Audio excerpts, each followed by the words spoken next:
morning everyone! Ayan, for today's video, we are moving out. So, mag-empake tayo, aayusin natin itong mga kagamitan. Pero, guys, ina-adjust ko pa lang yung time ko kasi itong kasama natin, my little one is a bit fussy. Pero, konti-kontihin namin and nagsimula na kami kagabi. Sorry. Ayan na ang sinasabi ko. Ito na yung sinasabi ko. Medyo na siya. Clingy na ulit siya. Anyway guys, ayun. We have been planning na mag-transfer talaga into a wider space. And this is the right time. Usually kapag nagluluto kami, mausok talaga siya dyan sa taas. And hindi nakakatulog si baby. So kailangan namin siyang ibaba and all. And yung mga gamit din namin, hindi nakasya. I'll try to do more vlogs on this moving out. And sa moving in din natin. So, this is our new life na parang kailangan nating mag-adjust. Depende sa kanyang time. Lumalaki na kasi siya and nakakakita na. So, mahirap siyang iwanan. Hindi gaya nung baby pa siya na pwede mo lang ipahiga. But now, this is our life. Kagabi pala, naglilipat na din kami. So, inunti-unti ni Habs yung mga mabibigat. Inuna na dun sa paglilipatan namin.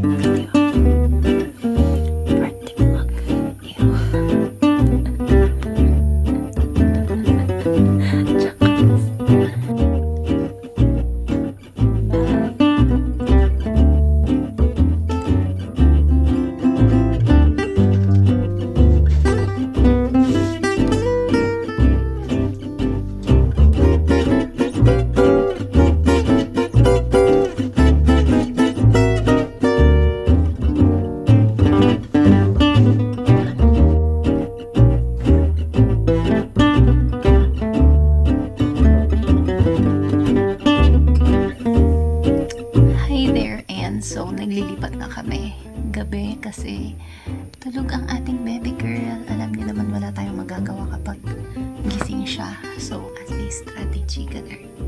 Sa gabi na lang tayo maglipat.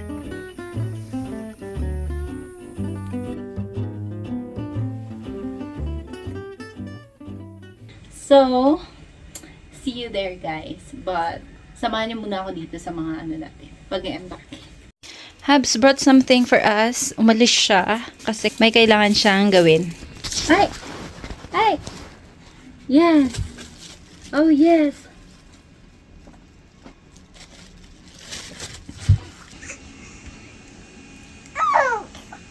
Yes!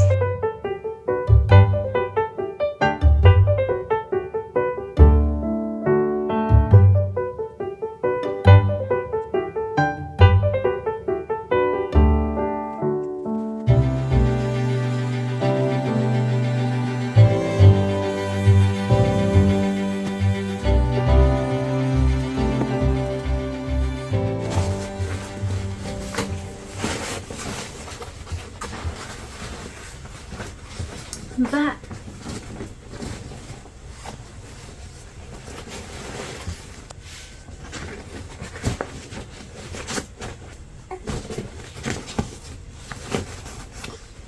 Hi! Hi! Nagpakat.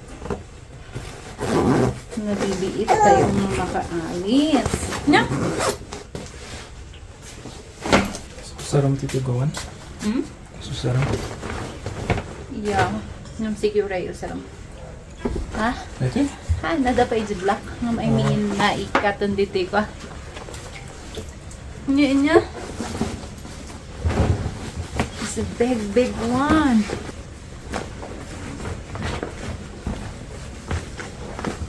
So, ayun guys, sinuunti-unti lang namin yung mga gamit. While baby is here. Tapos, siguro for the next 2 days, tsaka lang kami makaka-final na lipat. Kasi nga ang daming items. And dalawa lang kami ni Hubs. So, ayun. We can do this.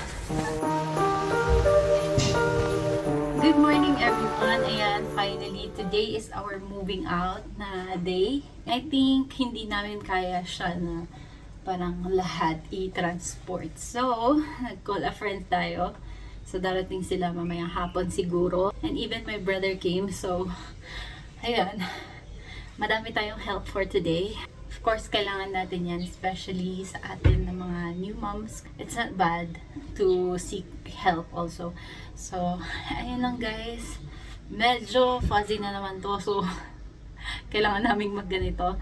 And then, ayusin ko lang kung ano yung mga kaya kong ayusin dito.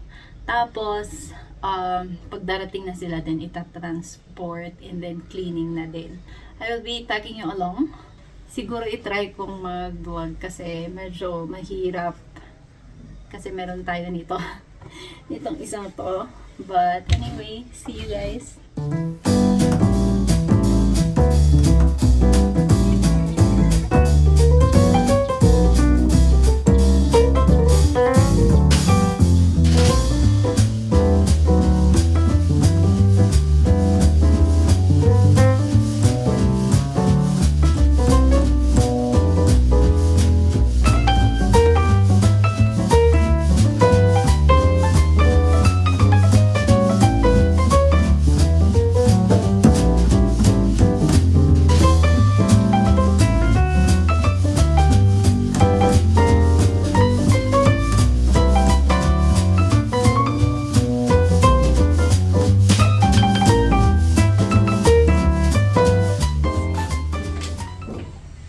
Bale, yung mga andito, transfer na lang namin nung nakahang siya kasi dyan lang naman sa kabila.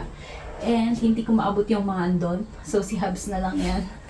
And ngayon, yung pake ko na din yung mga andito sa side na to, yung mga goods natin. So, ayan.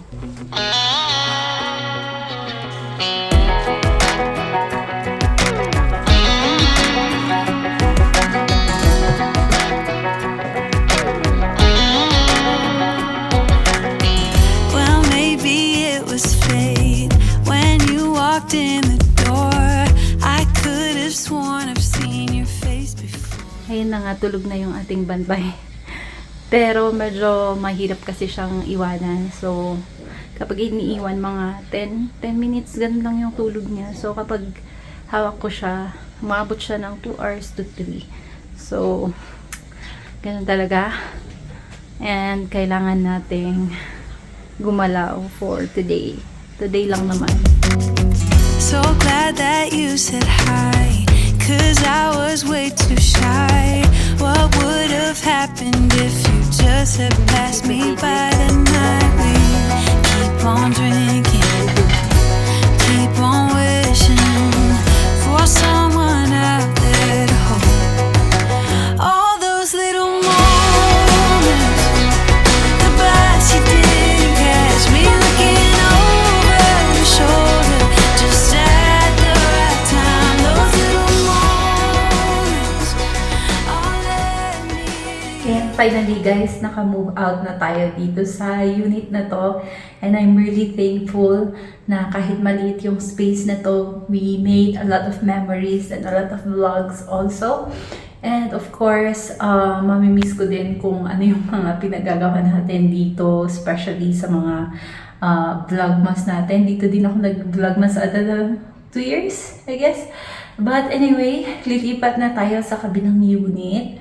And I'm really thankful sa mga tumulong sa amin to carry our things, to clean this space kasi ang dami namin gamit na nilipat. I know marami sa inyo ang nagsasabi na why not transfer to another unit or yung mas malawak na unit kasi may baby na kami. Of course, we do consider that, but madami tayong mga consideration also thanks to like for example yung kailangan mag-adjust when it comes to bills, rent, ganyan. So, ayun lang guys. Of course, naisip din namin yan. So, finally, ito na nga, hindi lang namin ma-share ng earlier because it's not yet final, but finally, naging final na yung decision and even yung space na lilipatan. I hope na makita ko pa din kayo dun sa mga vlogs natin on our next space. Ayun lang guys, this is the end of this vlog for this moving out. Salamat sa panonood nyo and see you guys on our moving in na vlog. Hey guys, Thank you and see you there. Bye!